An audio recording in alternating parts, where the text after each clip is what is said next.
Olá, boa noite a todos, a todas, quem está assistindo online, quem vai assistir depois, gravada. A live de hoje, convidado é o professor Davi Alex, que é meu colega de estudos, de alguns grupos, de algumas pós. A gente está com um grupo de estudos sobre o luto, que acontece quinzenal às terças-feiras, às 8 horas. Estamos utilizando o livro da Elizabeth Kubler-Ross, Morte e Morrer, e fazendo contraponto com os escritos do Lacan. O grupo, o valor é 60 para quem é aluno externo, 40 para quem é aluno do Dédalus, e você pode entrar a qualquer momento e participar.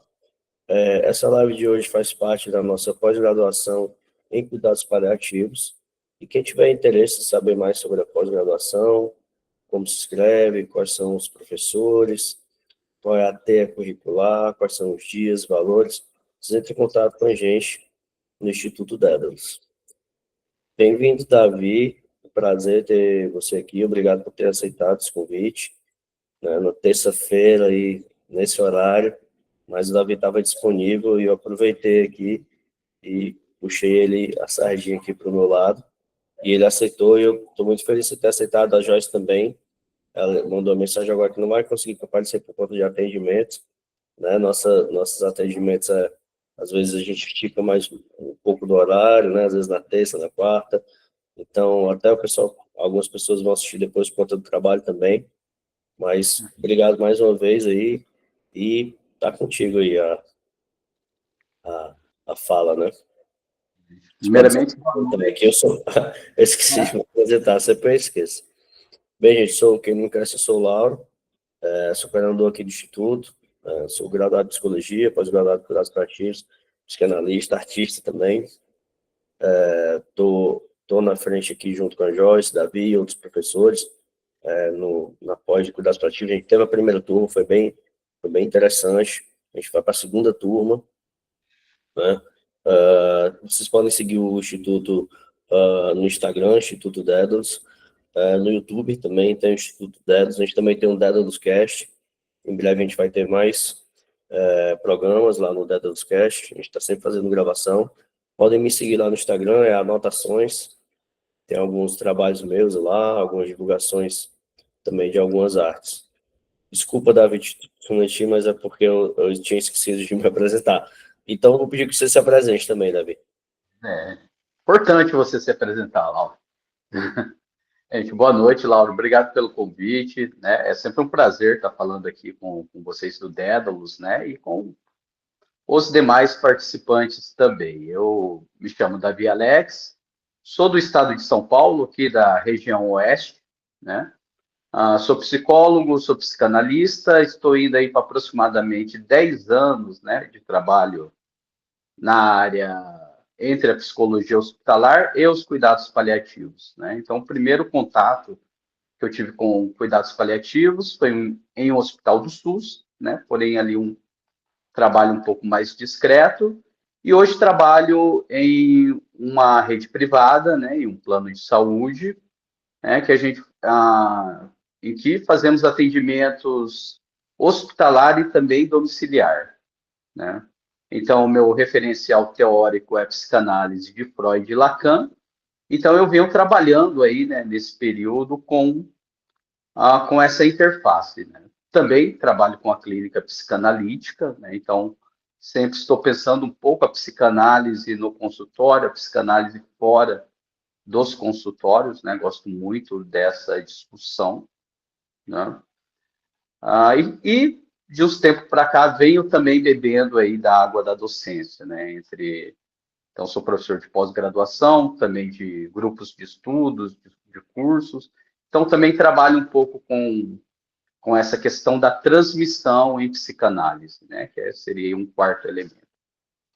Então, é isso, gente. Então, aqui é um espaço de interlocução, né? Então, vou estar apresentando para vocês aí algumas questões sobre a inserção do psicanalista na equipe de cuidados paliativos, né? Então, eu falo isso a partir da minha experiência, a partir dos meus referenciais teóricos e também das minhas reflexões sobre. Então, é isso. Sejam bem-vindos. Bom, então, dando início aqui, né, a esse tema,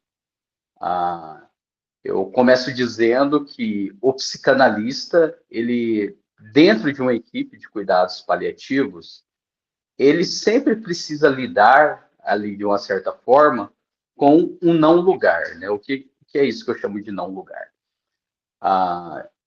O médico, o enfermeiro, o fisioterapeuta, os demais profissionais, eles têm ali dentro um campo que os antecede, né? Então, já existem funções muito específicas para esses profissionais.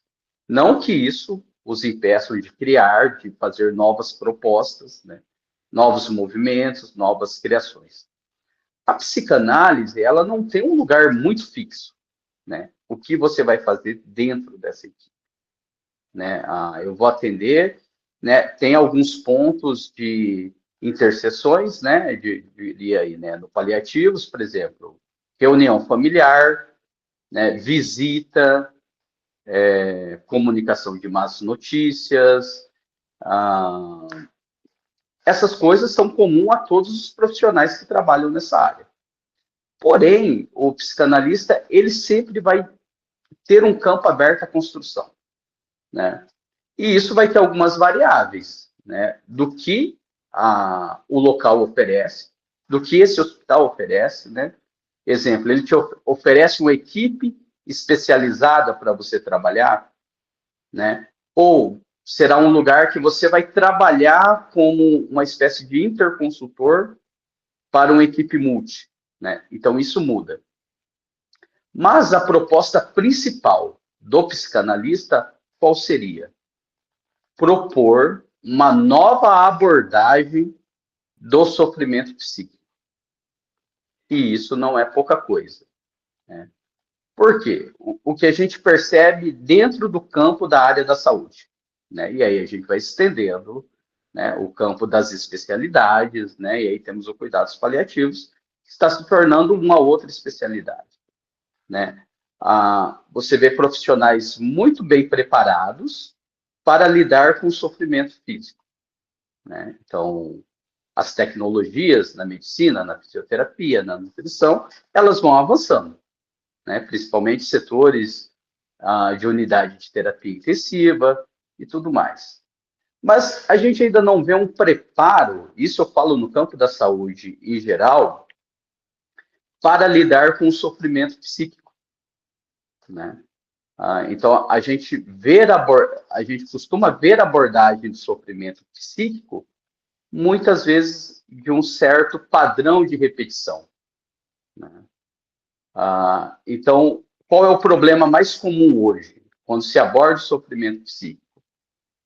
Primeiro, a patologização do sofrimento, né? Então, é comum a gente vermos profissionais que, diante de um sofrimento do outro, eu interpreto esse sofrimento como uma patologia, né? Um exemplo do que tem acontecido com o luto, né? Então, passou a se estabelecer em em alguns manuais critérios, por exemplo, para o luto, né? Mas, exemplo, um paciente que está sofrendo ali em um leito hospitalar, muitas vezes a equipe entende esse sofrimento como uma depressão, como uma ansiedade. E eles acabam sendo medicalizados para a depressão e também para a ansiedade, né? Então, isso seria uma tendência a patologizar esse sofrimento, né? Fora das outras questões, você ignorar, você não validar, você, enfim.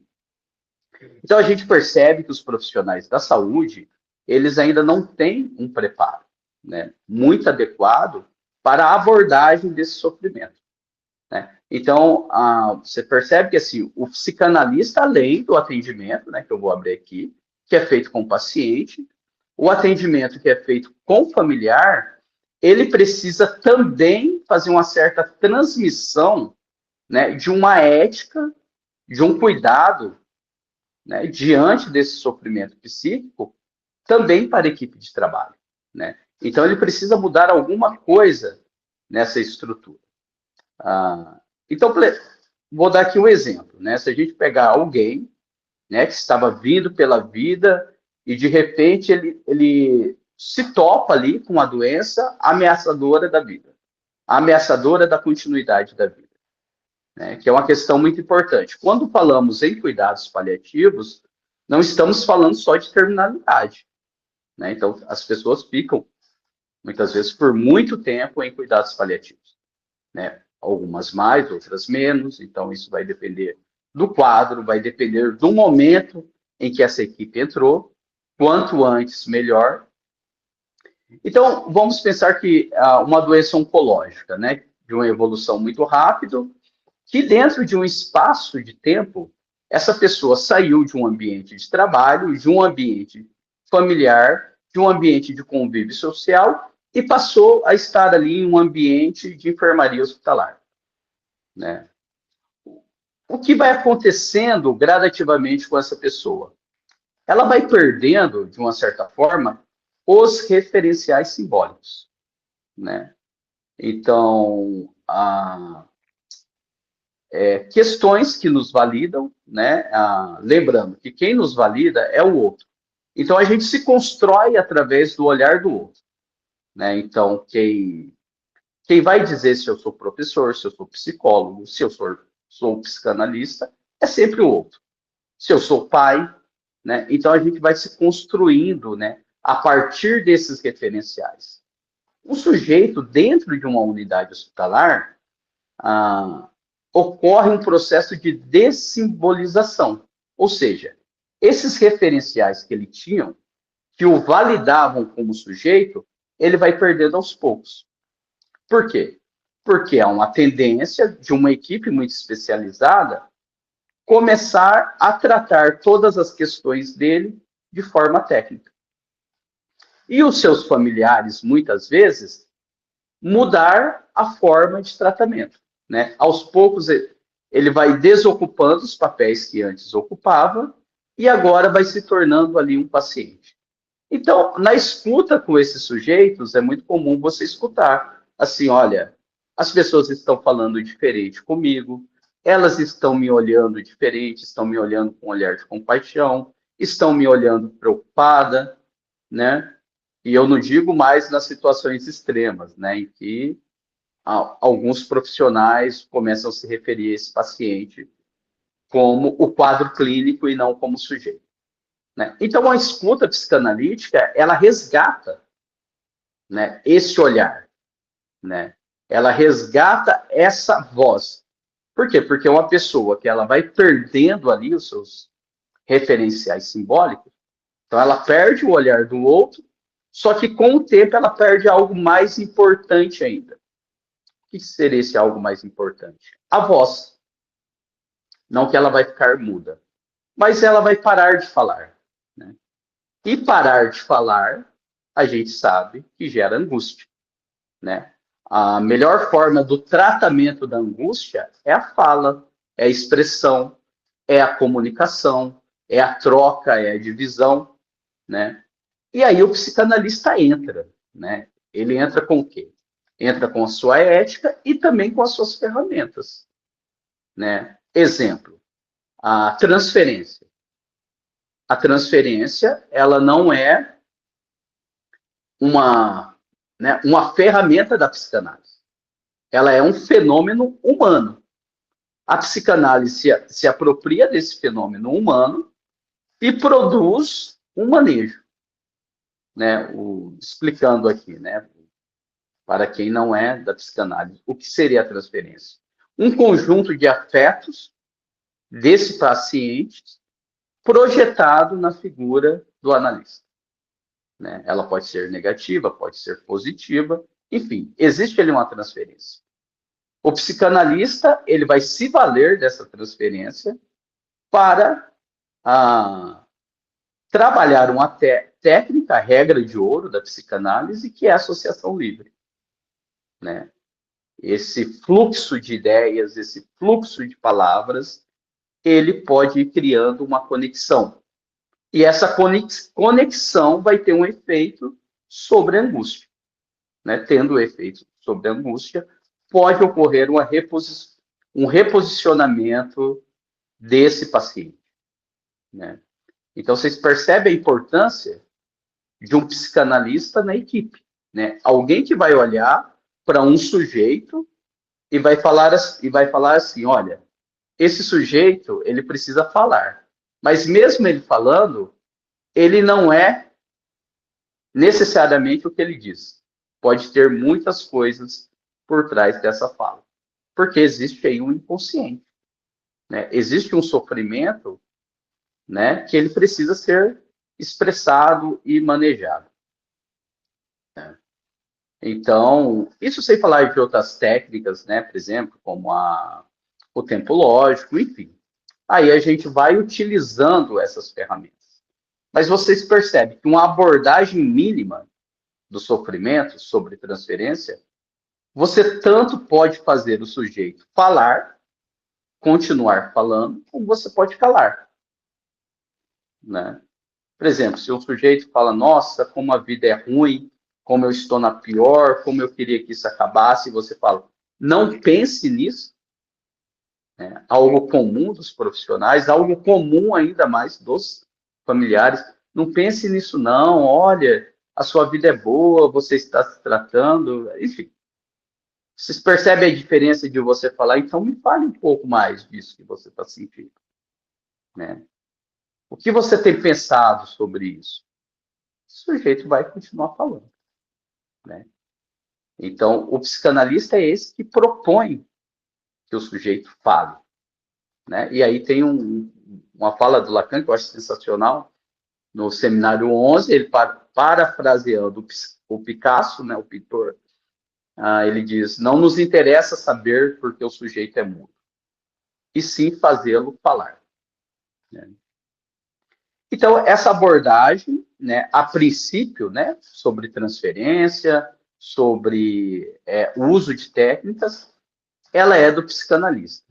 Mas ela precisa ser estendida também para toda a equipe, né? O fisioterapeuta, o enfermeiro, o médico precisa ter ali uma abordagem mínima, um manejo mínimo do sofrimento psíquico, né? Davi, Sim. inclusive, a gente na pós, a gente traz, né, outros profissionais também, né, pessoal da medicina, né, da enfermagem, porque é uma equipe multi, né, acho que o psicanalista está ali também para lidar também com essa equipe, né, a equipe também poder abrir mais esse olhar, né, essa Exatamente. escuta. É, exatamente, Laura. Inclusive, quando eu falo sobre transferência, né, eu sempre oriento a equipe, principalmente os profissionais de outras áreas, que muitas vezes esse vínculo, né, esse vínculo que a princípio é imaginário e que ele pode ser construído por várias projeções, muitas vezes ele não vai ser ao psicólogo necessariamente, né? Então, por exemplo, às vezes o psicólogo passou, o médico passou, né? Nada aconteceu, essa pessoa está ali quieta, mas é na hora que o enfermeiro tocou ali em alguma coisa que essa pessoa fala, né? Porque esse enfermeiro me lembrou alguma outra coisa e foi para ele que eu falei do meu sofrimento. O que que o enfermeiro faz? Não, espera aí que eu vou chamar o psicólogo. Não. O acolhimento ele deve ser de toda a equipe. Então, por isso, a importância da equipe também ter esse entendimento, né? Desse entendimento não ser só do psicólogo. É claro que uma direção de um tratamento mais longo, enfim, o psicólogo vai ter outras ferramentas. Mas o acolhimento no cuidados paliativos, ele é de toda a equipe. E a transferência, ela está do lado do paciente e do familiar, não está do nosso lado, né? E aí é uma outra coisa que eu sempre trabalho com a equipe também. Olha, esse fenômeno existe da transferência. Mas existe um outro fenômeno, né, que chama contra-transferência, né? Então, da mesma forma que o paciente, né, nos projeta, né, afetos, né, supõe um saber em nós, né, e a nossa presença tem uma causa nesses pacientes, nesses familiares, muitas vezes eles também causam sentimentos em nós.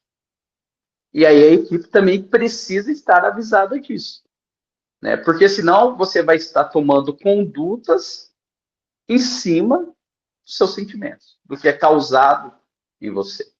Então, olha que interessante você introduzir esse pensamento psicanalítico, né?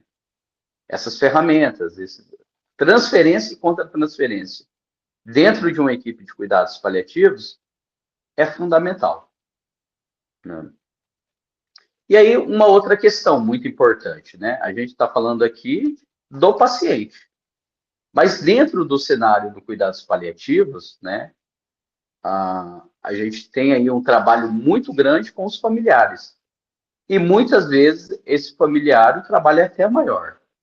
Vou dar um exemplo. Se a gente pensar em um paciente que ele chega ali em um ponto muito crítico, em que, por exemplo, no caso das demências, né, em que essa pessoa está ali impossibilitado de comunicar, impossibilitado de fazer um atendimento psicológico, né, ou que essa pessoa vem estar em processo ativo de morte, né, muitas vezes você precisa lidar com os pais, né, se for um paciente mais jovem, com os filhos, com a esposa, né, ou nos pacientes mais idosos, por exemplo, uma família de 5 filhos, são 5 subjetividades diferentes,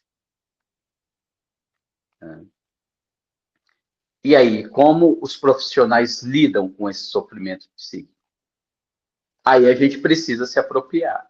Por exemplo, a Elizabeth Kubler-Ross, né, ela não avança muito na psicodinâmica, só que ela fornece alguns dados de reação ao luto, né? Por exemplo, a negação, a raiva, a barganha, a depressão, né? A aceitação. Então, esses 5 mecanismos de defesa. Agora, vocês imaginem, 5 familiares, cada um com um mecanismo de defesa diferente, né? Como que a gente lida com isso? A gente precisa entender a psicodinâmica, né? A gente precisa escutar cada um desses familiares e entender por que essa pessoa está negando esse acontecimento. Por que essa pessoa está sentindo raiva nesse momento? Por que essa outra pessoa deprimiu, né? E olha só a importância de entender isso. E aí a gente tem, né, alguns trabalhos comuns no cuidados paliativos. Um deles é a reunião familiar, né? Então, qual é o objetivo da reunião familiar? Alinhar o tratamento, fornecer informações, tomar decisões, né? Então, assim, dentro de uma reunião familiar, o psicanalista ele observa tudo isso, né? Ele vai olhar ali mais ou menos como estão os vínculos transferenciais, né? Ele vai pensar ali de acordo com o referencial teórico, quais mecanismos de defesa esses familiares estão utilizando, quais estão sendo a reação deles ao luto, né? E ele vai estar sempre fazendo falar, né? Mas dificilmente, né, diferente do consultório de psicanálise, que é um sujeito para um psicanalista, você está ali com vários. Você está com os pares, que não são tão pares assim, porque são de outras áreas, e você vai estar com o paciente, com o sujeito paciente, e com o sujeito familiar. E sem falar dos cuidadores também, né? Então, assim, tamanha é essa importância, né? E muitas vezes a gente precisa explicar para um familiar sobre o comportamento do outro, né? Exemplo, né? Tem casos que um familiar não entende porque o outro não vai no hospital, né? Porque depois daquela reunião meu irmão não apareceu mais, né? Ou o familiar não entende porque a irmã toda vez ela chega lá e começa a chorar, né? Você não pode chorar na frente dele, você precisa ser forte, você, né? E muitas vezes eles brigam, né? E muitas vezes a gente precisa explicar que o luto, ele não é só tristeza, ele é um conjunto de reações, né? Então, a pessoa pode lidar com o luto de diversas formas, né? Vanessa? Sim?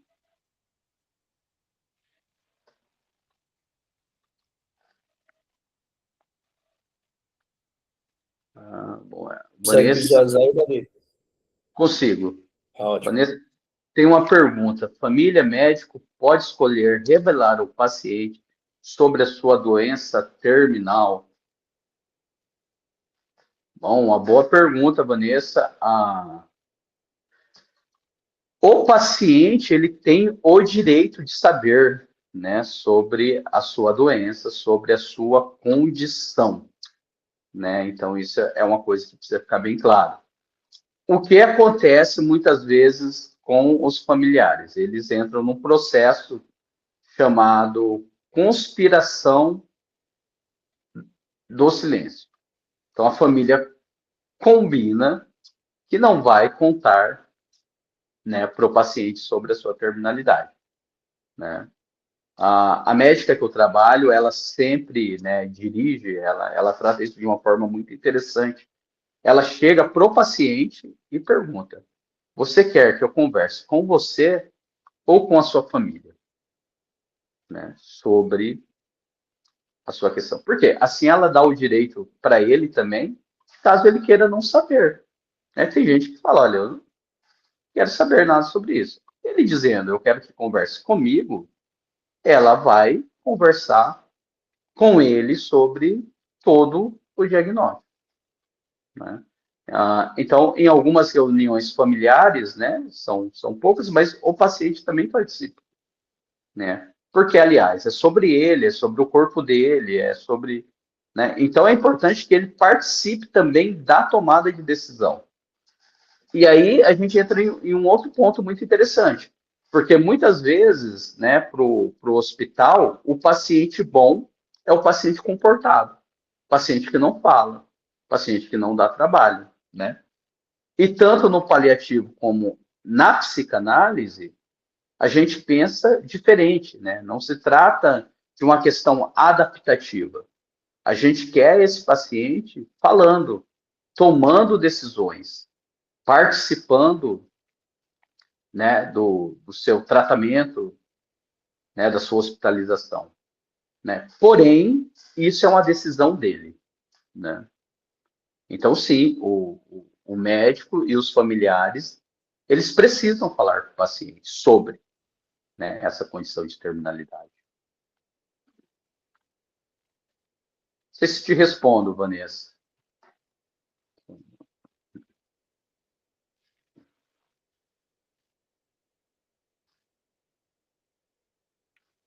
Ah, é porque no senso comum falam que saber piora o quadro. Sempre ouço: minha mãe estava bem, foi saber da doença, agravou muito e veio a óbito. É assim, né? Muito pelo contrário, né? Muito pelo contrário. A gente percebe muitas vezes que há até um alívio dessa pessoa, né? Em saber o que realmente está acontecendo, né? Em poder dizer, em poder escolher, né? Muitos escolhem, né?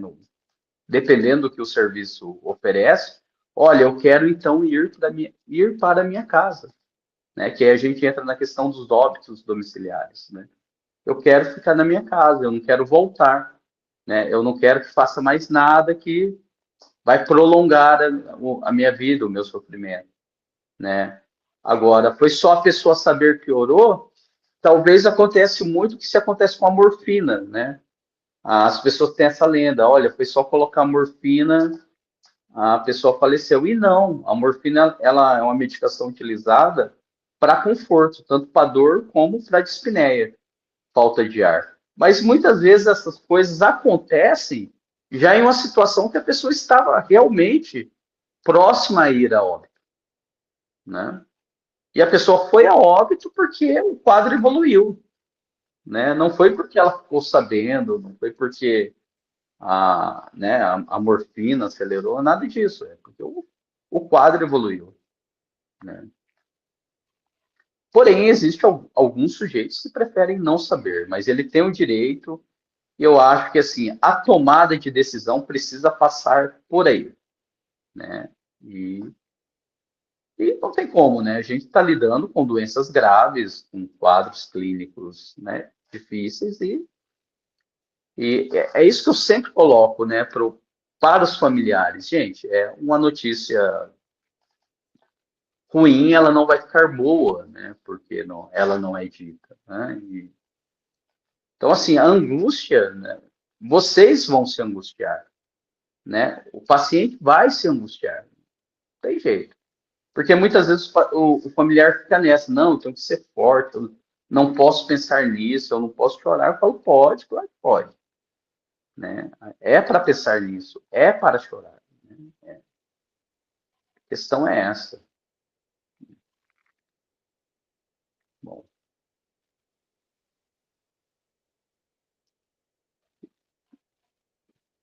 alguma questão, além do pessoal aqui? Quem tiver uma pergunta, pode ligar o microfone, ou pode falar aqui no chat, tá, pessoal?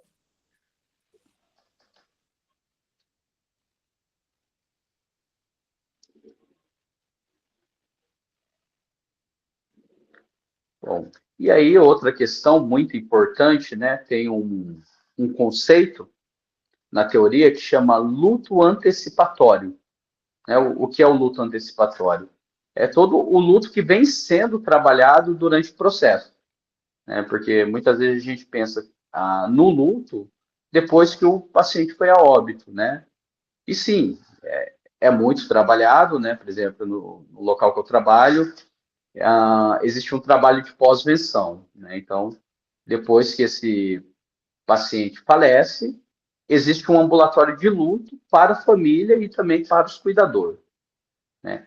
Existe também um ambulatório de prevenção, que é o ambulatório do estresse do cuidador.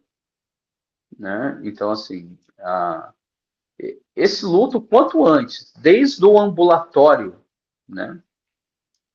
Se ele for trabalhado, a gente vai ter um desfecho melhor. Né? Vamos supor que desde o diagnóstico, esse paciente já vem ali em um atendimento, ele já vai falando das suas perdas. Né? Das suas perdas reais do corpo e também das suas perdas simbólicas. E isso também para o familiar.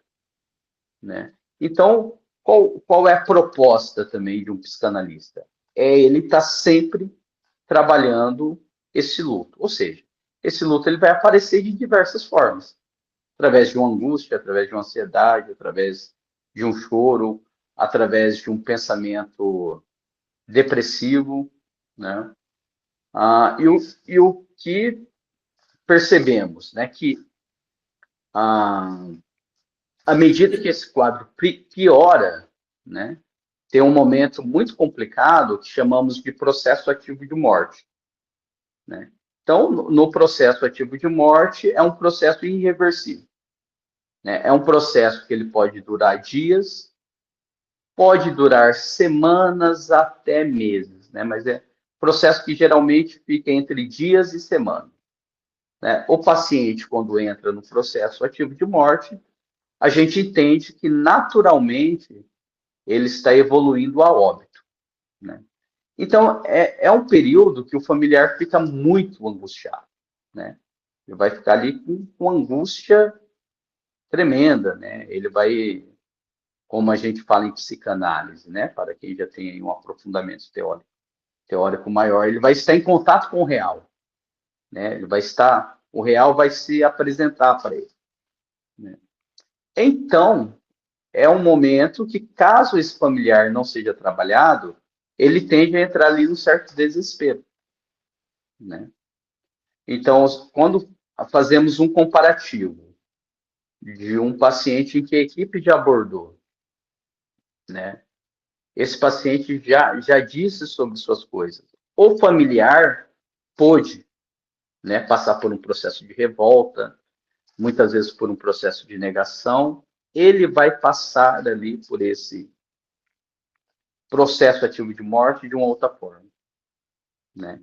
Com o sofrimento, sim, mas muitas vezes desesperado, não, né? Porque ele já consegue contar uma história. E aí tem uma teórica, né, a Maria Lívia Moreto, que ela fala que o objetivo do psicanalista nas instituições de saúde é transformar um relato, ah, um relato de sofrimento, quer dizer, uma experiência de sofrimento. Então, essas pessoas estão vivendo uma experiência de sofrimento em uma narrativa de sofrimento, né? E a narrativa de sofrimento, ela vai fazer barreira ao trauma, né? Então, no lugar dessas pessoas saírem dessa experiência traumatizadas, elas vão sair com uma história triste, né? Claro, mas uma história que pode ser contada.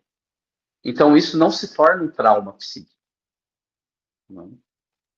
E o decorrer, né, caso essa pessoa faça um trabalho de luto após, ele vai ser bem menos complicado, que é um outro termo utilizado, o luto complicado. O que é o luto complicado? O luto que não foi trabalhado, né? O luto que não pôde ser dito por alguma razão, né? Então, a narrativa de sofrimento, ela é uma barreira para o trauma, é uma barreira para o luto complicado e muitas vezes também uma barreira para a psicopatologia também, né?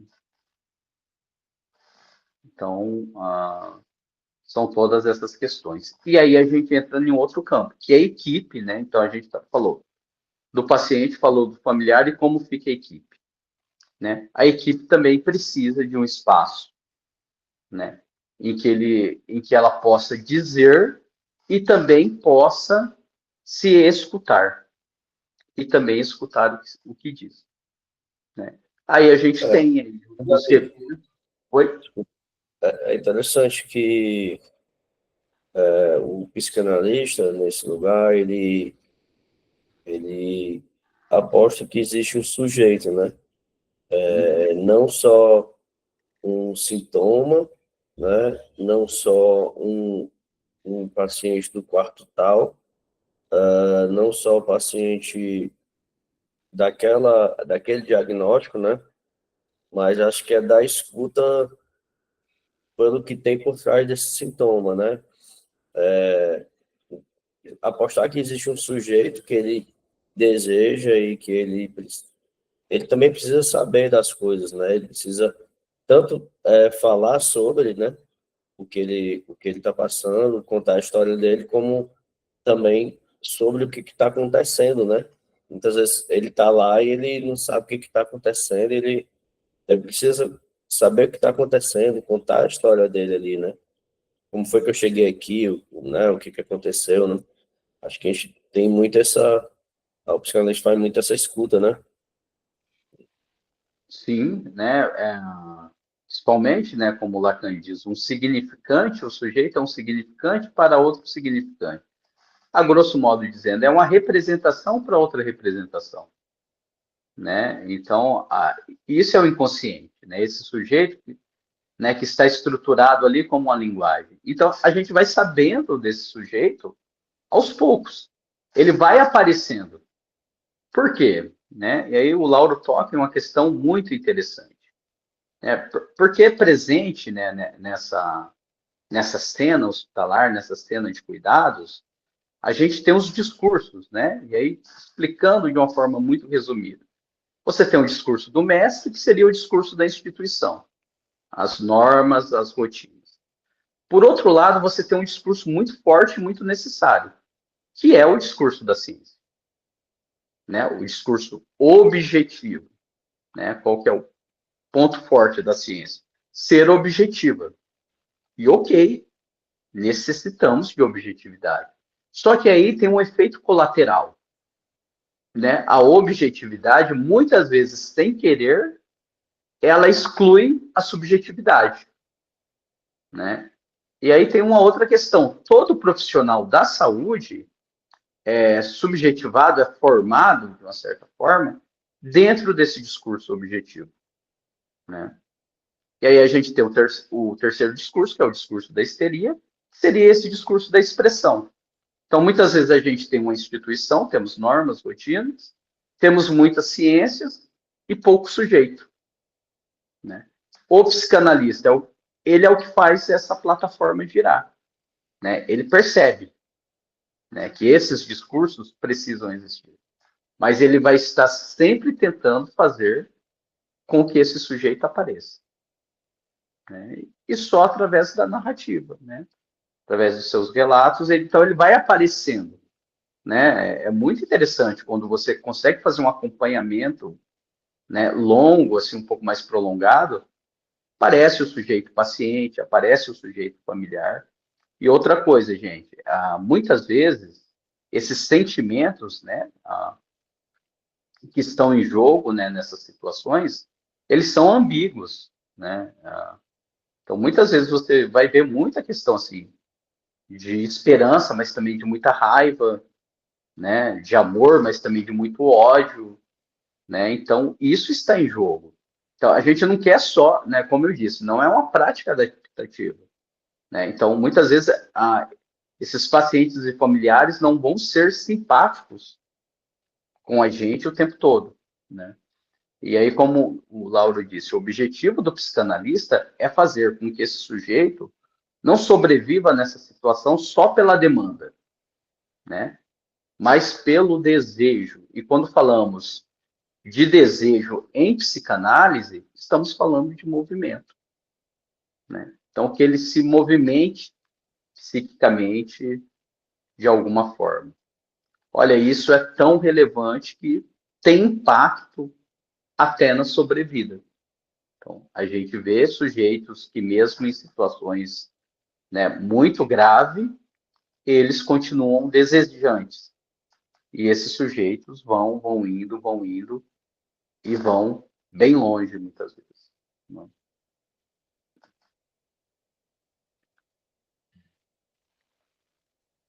Vanessa? Gente, quem quiser aparecer aqui, tá? Fica à vontade, mostrar o rosto.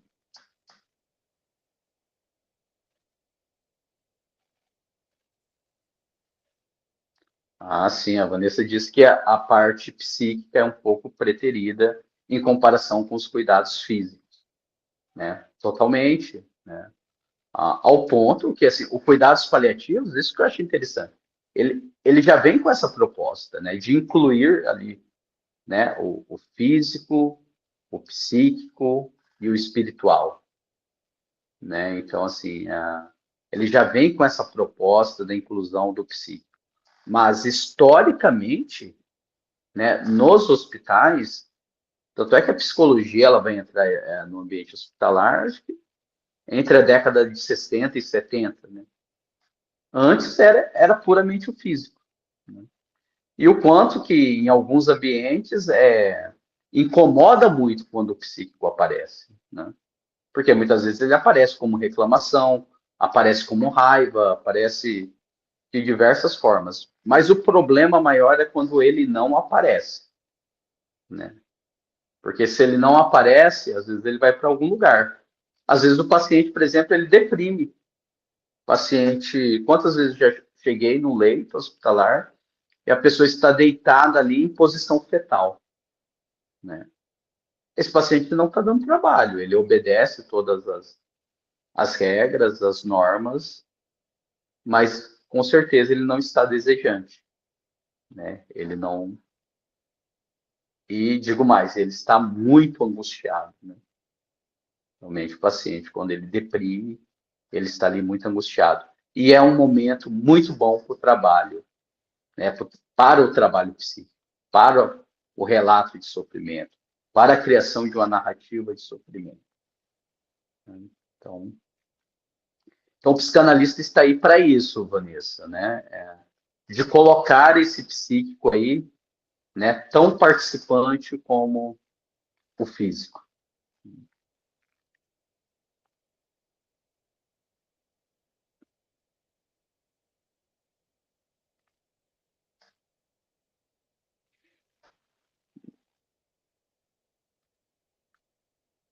Bom, gente, então, alguém tem alguma questão?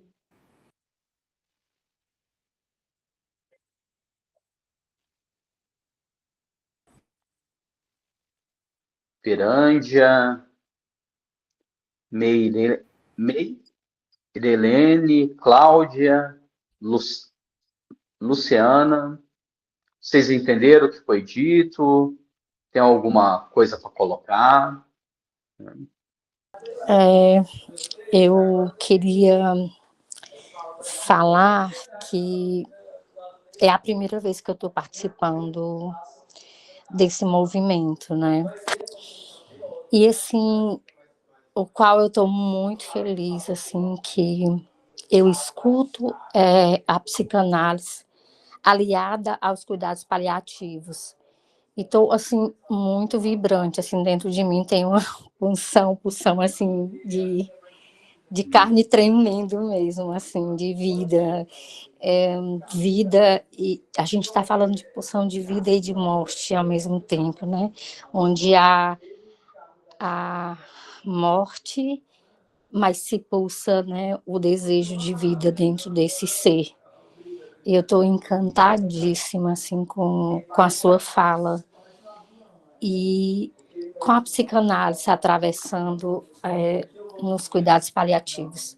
Eu fico muito lisonjeada em estar aqui escutando sua voz tão firme, tão forte nesse propósito, mais uma vez falando, estou mesmo feliz, estou mesmo emocionada da psicanálise estar inserida nos cuidados paliativos. Muito obrigada. Olha, muito obrigado pela sua fala, Cláudia. E você me fez lembrar o título de um artigo, um artigo que eu gosto muito dele, que o título é assim: A psicanálise está em toda parte e o psicanalista em um outro lugar. Então, é essa a proposta, né? Então, como eu estava dizendo, né? A pulsão, ela está ali, né? A transferência está ali, né?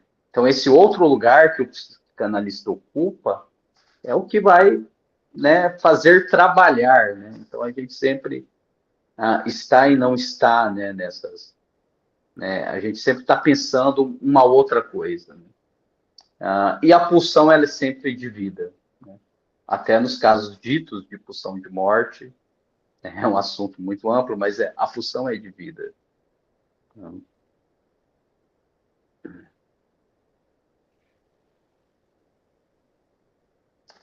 Vem aqui, ótima exposição. Marilene diz. Verândia, sim, Davi, eu entendi sua fala, muito bom esse momento. Eu tive o privilégio de fazer meu estágio na psicologia hospitalar e meu preceptor era psicanalista e foi um grande aprendizado sobre esse assunto, que tanto me causa interesse. Olha que bacana. Quer falar um pouco do seu interesse, Verândia?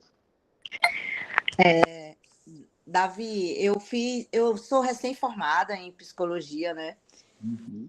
E eu tive o privilégio de fazer o estágio no hospital de grande porte, inclusive o Hospital do Coração, de referência aqui, no Ceará, em Fortaleza. E foi um assunto assim, quando eu vi o link anunciado, eu quis entrar porque é algo que me atrai muito, né? Esse assunto. E eu tive algumas experiências dentro do hospital. Você trouxe assim na sua fala algumas coisas sobre esse drama do adoecimento, essa situação onde o familiar, inclusive a Vanessa perguntou, né? O médico, a família pode revelar o paciente.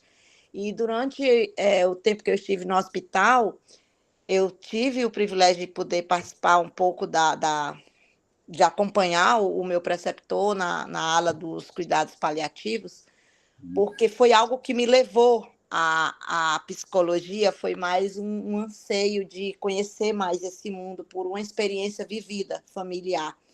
E aí eu quis fazer psicologia, eu quis viver um pouco disso pelo outro lado, porque foi um momento que me marcou muito, a psicologia ajudou demais eu, quanto familiar, no processo de adoecimento de uma ente querida minha irmã. E aí, quando eu fui para a psicologia, eu disse, eu tenho que estagiar em hospital, porque eu queria muito poder oferecer a alguém algo que eu recebi, sabe? E a psicologia, para mim, ela foi mais uma experiência em vida, não uma profissão em si que eu vou exercer por eu já ter uma outra profissão. E quando eu vi esse assunto aqui, é algo que eu quero me aprofundar mais, eu quero fazer a minha especialização voltado também mais para a psicanálise, quero conhecer mais, eu sou encantada com a psicanálise. Eu não tive o meu estágio na faculdade, não tive a oportunidade de fazer na psicanálise, foi uma frustração na minha graduação, por isso que eu vou tentar realizar isso na pós, né? E foi uma experiência assim, de vida que eu quero levar e transferir para outras pessoas. A emoção de poder contribuir nesses momentos tão difíceis, que um só sabe quem passa. Quando precisa dessa assistência, quando precisa desse profissional estar lá junto. E no meu processo foi muito importante a presença de um psicólogo ali no hospital. E eu acho que o psicanalista está dentro do hospital hoje, exercendo esse papel, junto a essa família, junto a esse cuidador, é muito importante. Então, eu me interessei por essa live, gostei muito do que foi abrangido aqui, e eu acho que tem que trazer muito mais a psicanálise, explorar mais ainda, atrair mais ainda as pessoas com esse olhar, porque até as pessoas estranham a psicanálise dentro do hospital, agindo como psicólogo, eles nem conseguem imaginar, e foi uma curiosidade minha também.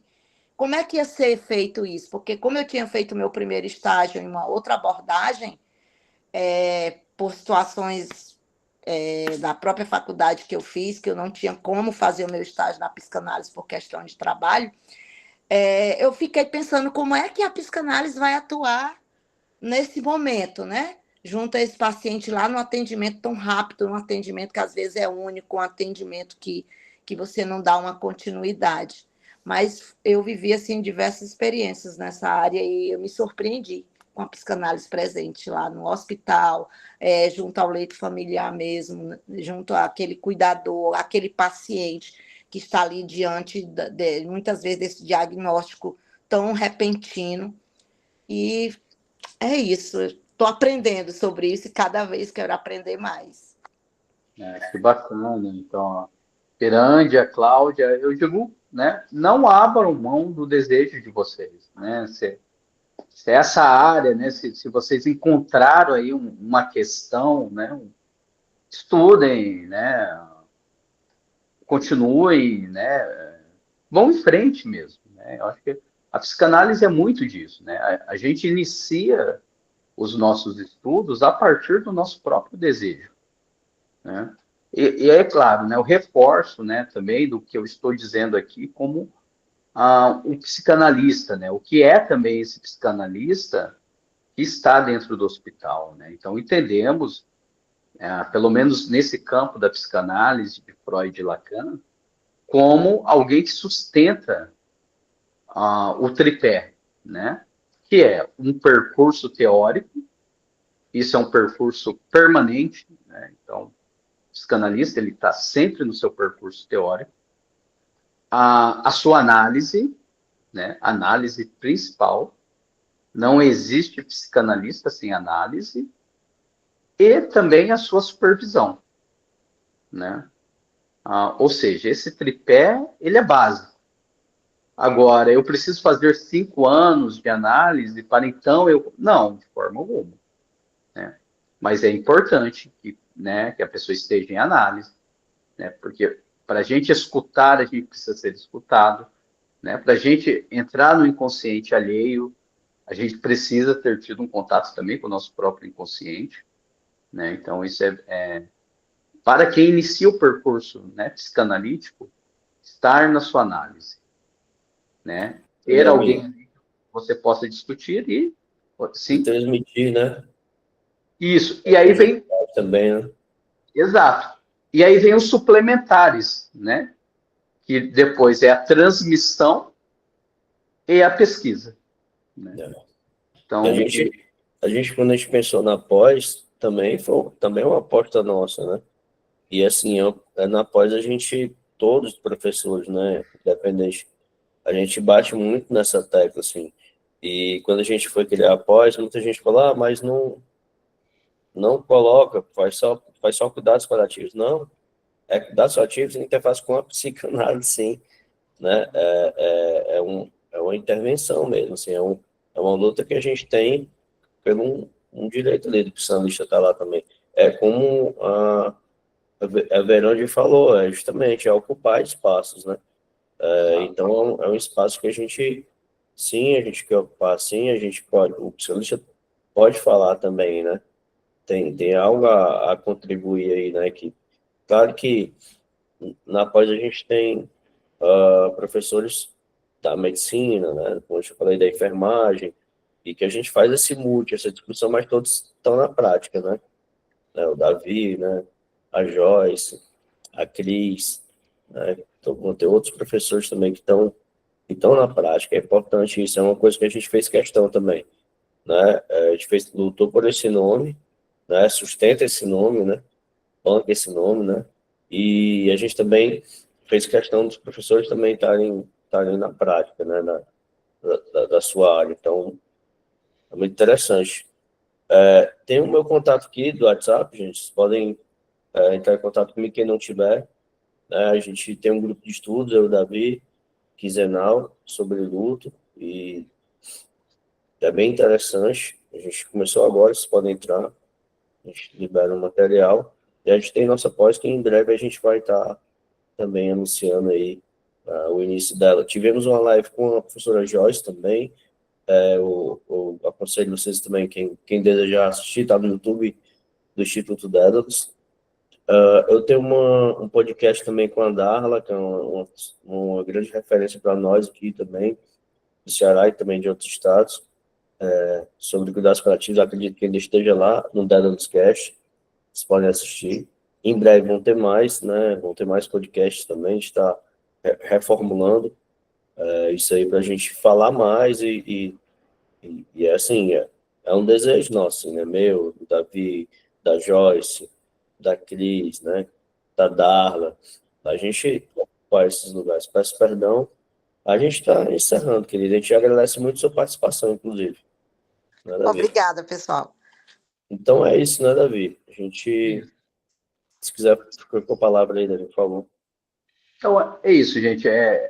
Aqui é mais uma provocação, né, do que um esgotamento de qualquer tema, né? Então, assim, né, acho que cada um desses temas dá uma aula na pós, né, inclusive, né, dá pro dia inteiro. Então, assim, né, vocês que se interessam, né, continuem, né, continuem essa discussão e estou por aqui, né, caso tenham mais alguma questão, queiram mandar aqui por Instagram, WhatsApp, estou à disposição.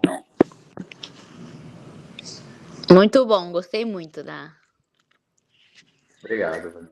da. Tenho mais uma questão só, rapidinho. Claro. Vou mandar pelo chat. Pode, diga aqui, diga a sua questão. Eu tinha. Você estava falando sobre o luto em vida, né? Aí, algo na mídia agora foi a perda, né, da Preta Gil e as declarações tanto do Gilberto Gil como dos amigos próximos, né, que acompanharam o tratamento dela. E a maioria, assim, né, claro que é coisa midiática, mas o que eles falaram é interessante, que a maioria falaram que eles viveram o luto enquanto a Preta ainda estava viva.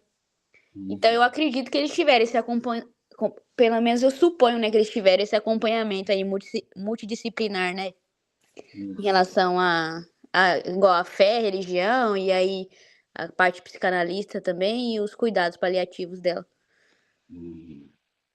Sim, né? Não sei exatamente, né? Se eles tiverem, acredito que sim, né? Supondo, né? Igual eu falei, porque eles Supondo. falam que eles viveram o luto, então eles em É. vida ainda, né? Isso, mas de qualquer forma, eles fizeram uma coisa muito interessante, que é viver o luto, né? A nossa cultura, né, devido a várias transformações aí pós-modernas, neoliberais, muitas vezes ela barra o luto, né? Então assim, o luto ele precisa ser vivido, né? Tem que ser vivido, né? Então eles fizeram, né? Na própria mídia, essa questão da Preta Gil, ela já vem se estendendo, né? Então sim, eu acho que eles choraram, eles conversaram com ela, né? Eles passaram pelo processo de evolução do quadro. Então, com certeza, né? Agora no desfecho, esse pessoal tende a ter uma resposta muito melhor ao luto do que alguém que não viveu, né? Que não viveu o processo.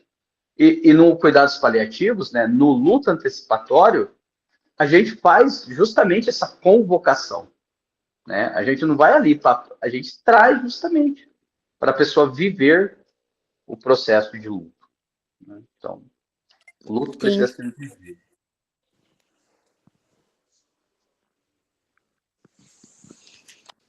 Era só isso mesmo. Muito boa a sua questão. É isso. Então é isso. Então, pessoal, obrigado. Fazer uma fotinha aqui também, nós. Vamos. Uhum.